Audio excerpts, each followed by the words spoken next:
Assalamualaikum warahmatullahi wabarakatuh. Pada pembelajaran kimia kali ini kita akan bahas tentang konsep sel elektrokimia. Materinya dapat dibaca pada e-modul ataupun LKS 5 yang sudah dibagikan, baik itu dalam bentuk file PDF maupun dalam bentuk file e-modulnya. Pada pembelajaran persamaan reaksi redoks, kita sudah bahas bahwasanya reaksi redoks itu terjadi perpindahan elektron dari reduktor ke oksidator atau dari reaksi oksidasi ke reaksi reduksi. Sementara itu, Anda juga sudah pelajari di pelajaran fisika bahwa arus listrik adalah aliran elektron dalam suatu rangkaian yang tertutup. Tentunya aliran elektron di dalam fisika itu bisa terjadi pada rangkaian tertutup, kemudian medianya atau zatnya atau bendanya itu harus bersifat konduktor.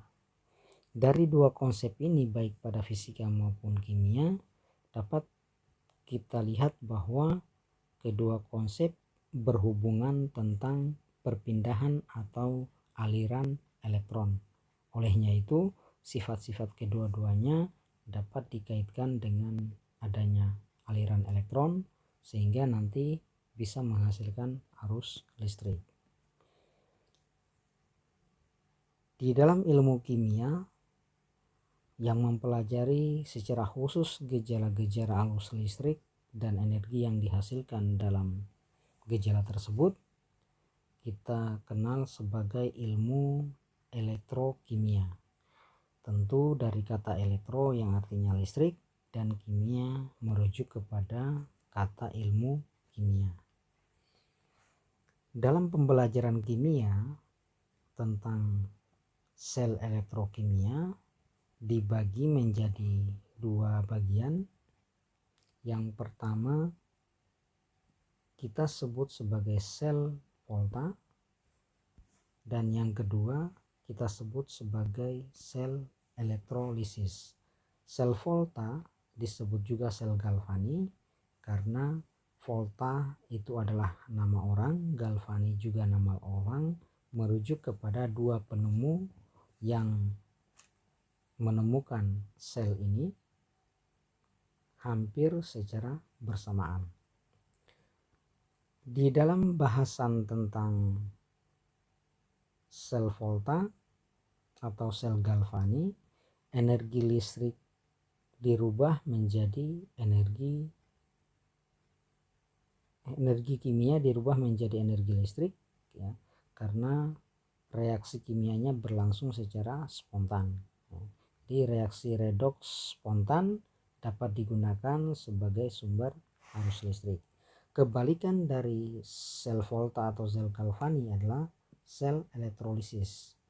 Kalau pada sel volta energi kimia menjadi listrik, maka pada sel elektrolisis energi listrik diubah menjadi energi kimia, di mana reaksi kimia berlangsung tidak spontan. Di sini lihat bahwa arus listrik dapat digunakan untuk melangsungkan reaksi redoks yang tidak spontan. Bahasan tentang materi atau konsep sel volta yang kita akan pelajari setidaknya ada 4. Yang pertama prinsip kerja sel volta, kemudian notasi sel dan contoh-contohnya, potensial sel volta serta aplikasi dari sel volta. Di sini ada beberapa contoh aplikasi dari sel volta. Ya, di dalamnya ada baterai atau ada listrik yang dibuat dari larutan jeruk nipis, ada listrik yang dibuat dari kentang. Semuanya merupakan atau merujuk kepada konsep sel volta. Sementara itu untuk sel elektrolisis kita akan bahas juga 4 bagian. Ada prinsip kerja dari sel volta, kemudian prinsip dari sel elektrolisis, kemudian reaksi sel elektrolisis, hukum Faraday, serta aplikasi dari sel elektrolisis. Salah satu aplikasi sel elektrolisis adalah penyepuhan logam. Ini contohnya logam tembaga akan disepuh atau dilapisi dengan emas. Itu merupakan contoh aplikasi dari sel elektrolisis. Pada bahasan hukum Faraday, kita akan bahas tentang hukum Faraday 1 dan hukum Faraday 2.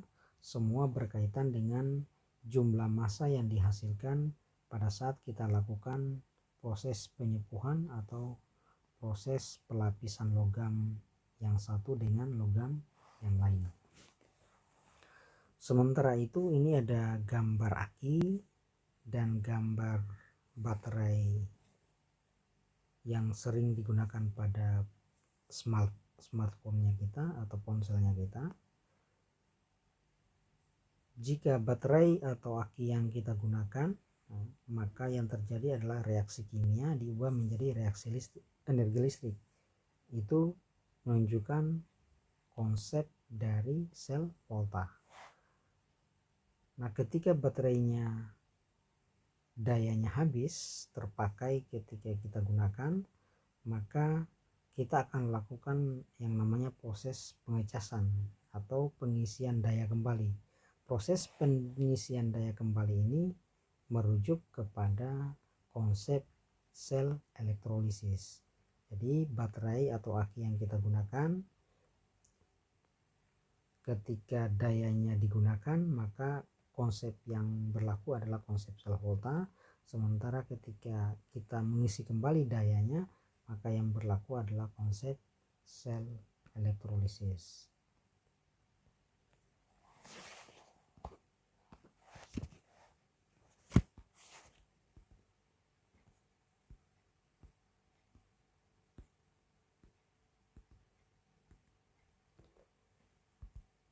Yang berikutnya kita akan bahas persamaan dan perbedaan antara sel volta dan sel elektrolisis.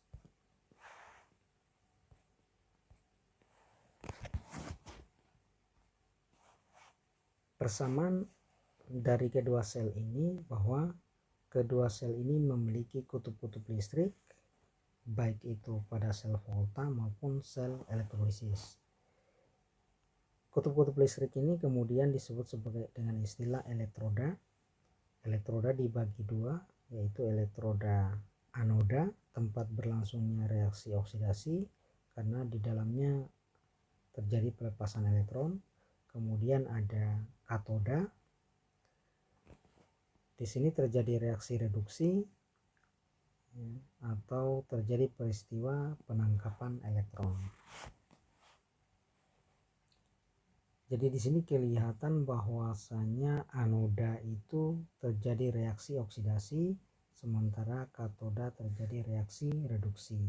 Untuk mempermudah mengingat, kita gunakan tips di bawah ini. Jika kita lihat secara cermat, ternyata istilah katoda dan reduksi itu terdapat huruf konsonan, ya, huruf awalnya terdiri dari konsonan. Sementara pasangan anoda adalah reaksi oksidasi, huruf awalnya selalu berawalan dengan vokal. Jadi vokal itu anoda oksidasi, konsonan katoda reduksi. Jadi jika kita balik misalnya konsonan vokal, maka kita dapatkan pasangan katoda oksidasi atau anoda reduksi. Hal tersebut adalah salah. Jadi konsep yang benar adalah katoda itu terjadi reaksi reduksi atau konsonan, sementara anoda terjadi reaksi oksidasi. Pasangannya adalah vokal.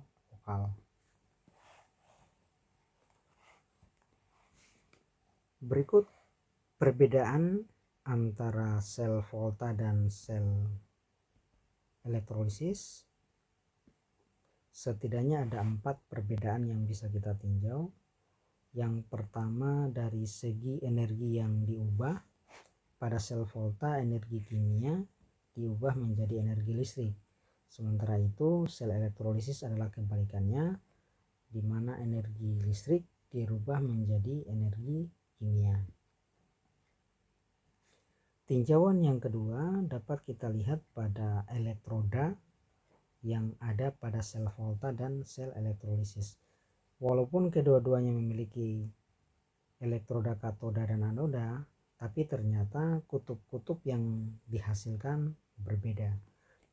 Pada sel volta, katoda tempat terjadi reaksi reduksi tadi merupakan kutub positif, sementara pada sel elektrolisis merupakan kutub negatif. Jadi berbanding terbalik.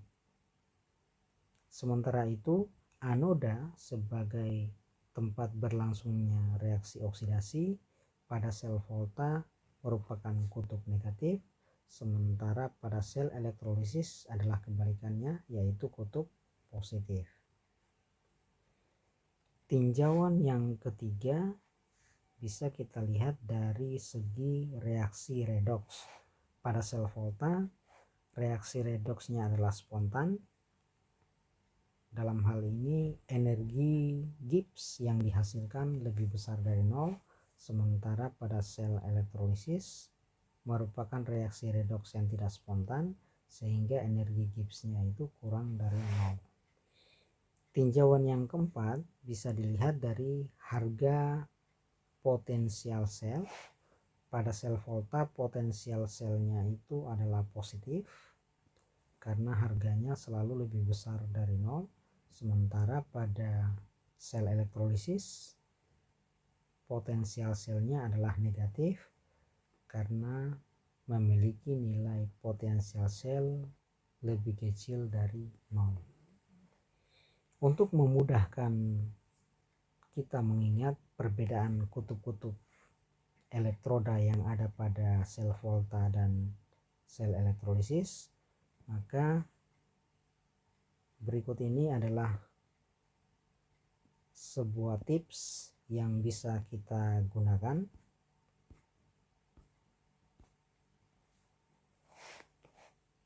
Ada dua kata yang bisa kita gunakan, ada kata kenapa dan kata kapan. Kapan digunakan untuk sel volta dan sel elektrolisis kita gunakan kapan. Kenapa?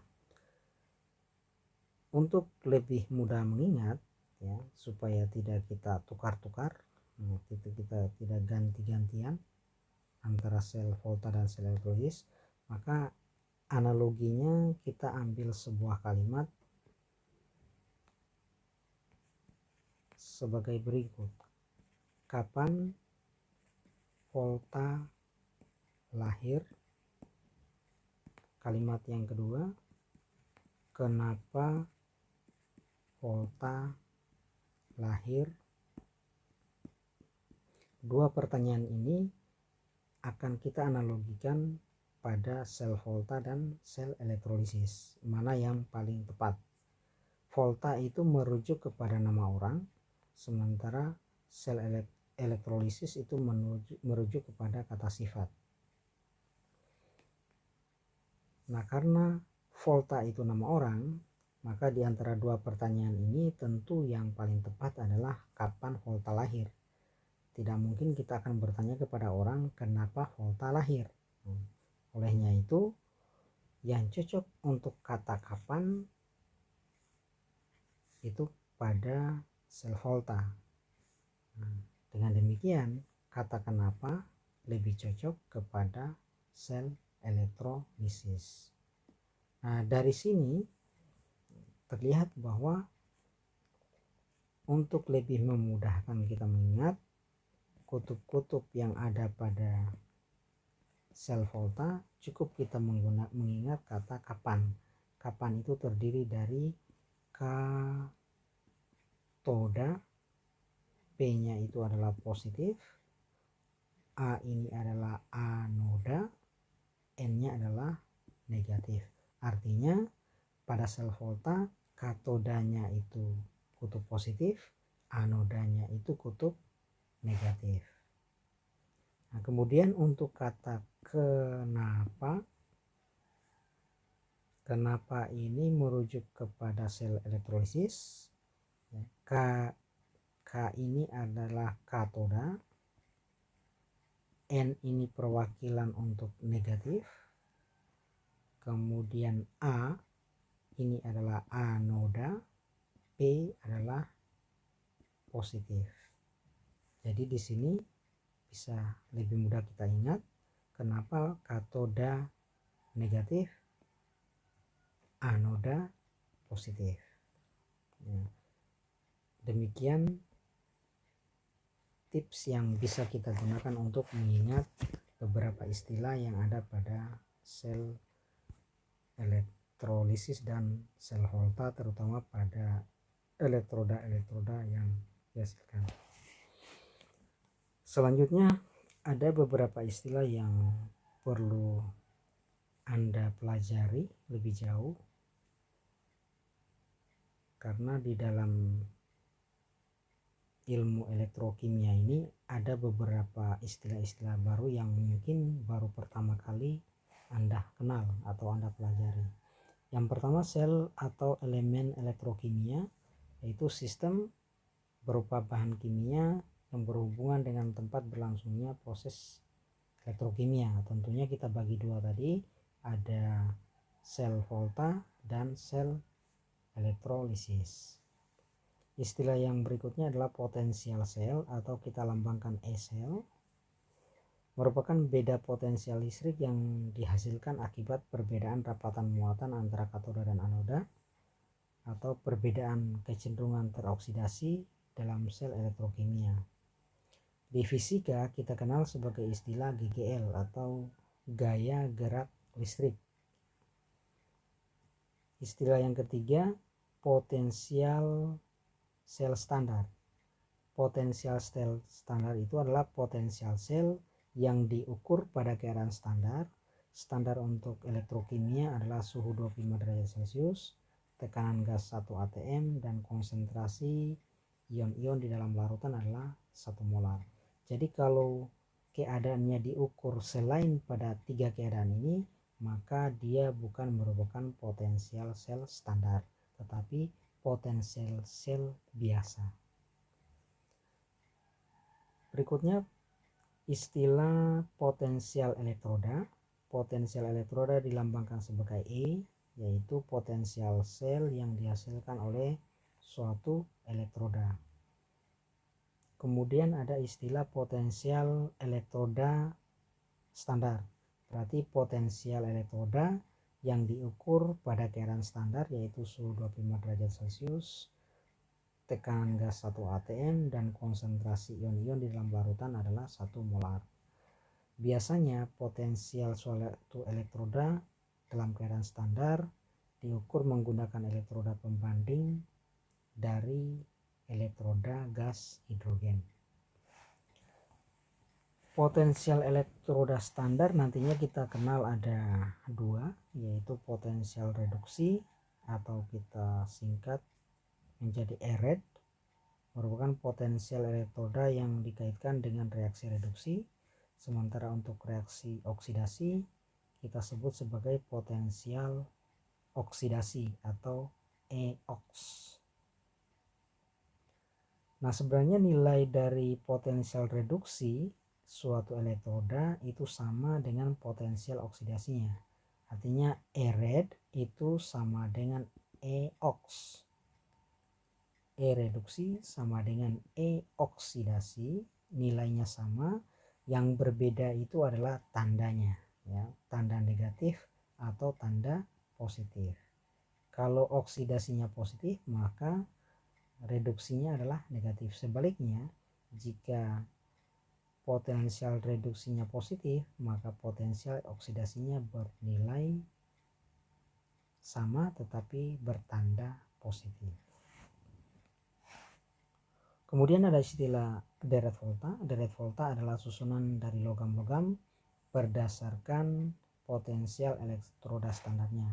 Di deret volta ini nanti akan kita pelajari bahwa logam-logam itu akan disusun berdasarkan nilai potensial dari yang negatif ke nilai potensial yang positif, atau nanti dikenal bahwa yang mudah teroksidasi hingga yang mudah mengalami reduksi.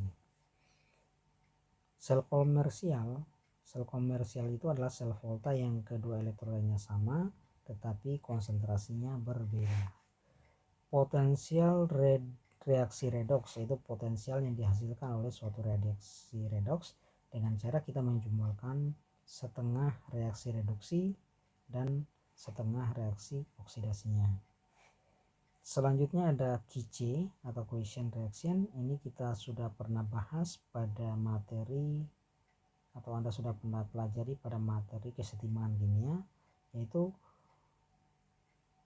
persamaan yang menyatakan perbandingan antara konsentrasi produk dengan konsentrasi reaksi pada keadaan yang sebenarnya. Jadi bukan pada keadaan percobaan tetapi pada keadaan yang sebenarnya. Selanjutnya ada istilah penyepuhan atau electroplating. Penyepuhan atau electroplating adalah proses pelapisan logam dengan logam yang lainnya.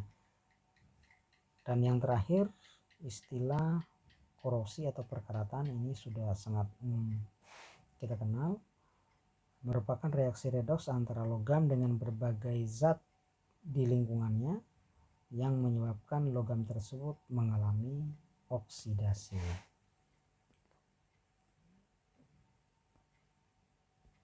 Demikian bahasan kita mengenai konsep sel elektrokimia.